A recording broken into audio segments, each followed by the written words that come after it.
সন্ন্যাসী হয়ে কেউ এই পৃথিবীতে ভূমিষ্ঠ হন না। বিবেকানন্দ 24 বছর বয়সে এবং শঙ্করাচার্য 16 বছর বয়সে গৃহত্যাগী হয়েছিলেন। তার আগে সংসারেই তারা পরম আদরে লালিত পালিত হয়েছেন।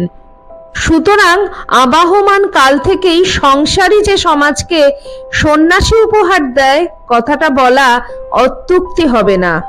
যে সংসারে বিলে অথবা নরেন্দ্রনাথের জন্ম, তাকে সোনার সংসার বলাটাও অত্যুক্তি হবে না। একবার স্বামী বিবেকানন্দের গর্ভধারিণী মাতা ভুবনেশ্বরী দেবী বেলুড় মঠে এসে একতলা থেকে উঁচু গলায় বিশ্ববিজয়ী ছেলেকে ডাকলেন, বিলু।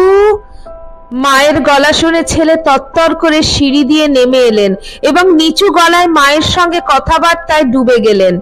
এই সেই মা যিনি শৈশবে ছেলের দুরন্তপানায় অস্থির হয়ে বলেছিলেন, চেয়েছিলাম শিবকে, পেলাম এক ভূতকে। এসব কথা সব দেশের সব মায়েরাই তাদের ছেলেকে বলে থাকেন। বিবেকানন্দের বিদেশি ভক্তদের মনে তাদের প্রিয় স্বামীজির গর্ভধারিণী জননী সম্বন্ধে প্রবল আগ্রহ ছিল। ইংরাজিতে আমরা বিভিন্ন রচনায় তার ইঙ্গিত পেয়েছি। তাদেরই একজন জননী ভুবনেশ্বরীর মুখে শুনেছিলেন, ছোটবেলায় এই বোম্বেটে শিশুটিকে সামলানোর জন্য একজন নয় 2জন পরিচারিকা হিমশিম খেত। মায়ের কাছে চিরদিন বিলু থাকলেও বিলে অথবা বীরেশ্বর ঠিক কবে থেকে নরেন হলেন তা আমাদের জানা নেই। তবে বীরেশ্বর নামটা যে অনেকদিন প্রচলিত ছিল তা পরবর্তীকালে সিস্টার নিবেদিতার চিঠি থেকে আমরা জানতে পারি। একজন পশ্চিমী ভক্তকে সিস্টার নিবেদিতা কিছুটা উত্তেজনার সঙ্গে গোপন খবর জানাচ্ছেন।